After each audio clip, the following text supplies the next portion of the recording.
మరి అప్పిస్తేనే కదా ఆ అన్నారు మొక్క, కదా సోమరిపోతులు అయిపోతున్నారని. అప్పిస్తేనే కదా అది.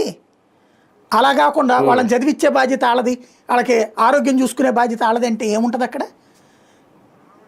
సున్నా వడ్డీకి డ్వాక్రా రుణాల ద్వారానే చాలా మంది లబ్ధి పొందారు కదా మరి సార్ లాస్ట్ టైం. ఇప్పటికీ కూడా జగన్ వచ్చిన తర్వాత ఆ వడ్డీ రిటర్న్ వేసాడు కదా అందరికి. దానివల్ల ఎంతమందికి ఒక్కొక్కళ్ళకి కనీసం 1,00,000 నుంచి 3,00,000 రూపాయలు డబ్బులు మిగిలినాయి.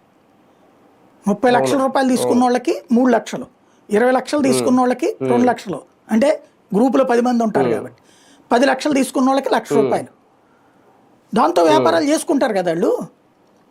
ఇంకోటి అవును, కానీ ఒకటి సార్ చిన్నది, అంటే ఇది కరెక్టో లింకోలు కాదో నాకు తెలియదు, కానీ నిన్న బాబు గారు మాటలు విన్న తర్వాత నాకు కొంచెం అనిపించింది ఏంటంటే, లాస్ట్ టైం నరేంద్ర మోడీ గారు అప్పుడు ఫస్ట్ టైం వచ్చినప్పుడు నల్లధనాన్ని వెనక్కి తెస్తామన్నారు. అప్పుడు ఏదో కొంచెం ప్రయత్నం చేశారు, ఓకే, తర్వాత అది ఏదైంది.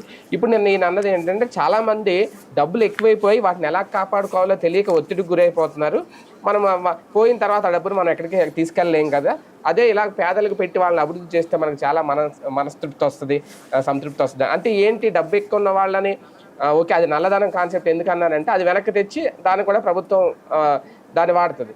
వీళ్ళు డైరెక్ట్ గా ముందే మీరు ఇలా తెచ్చేయండి అని ఏమన్నా చెప్తున్నారా? అంటే నల్లధనంతో చేపిస్తామని చెప్తున్నారా? కాన్సెప్ట్ కాదు నేను అన్నది.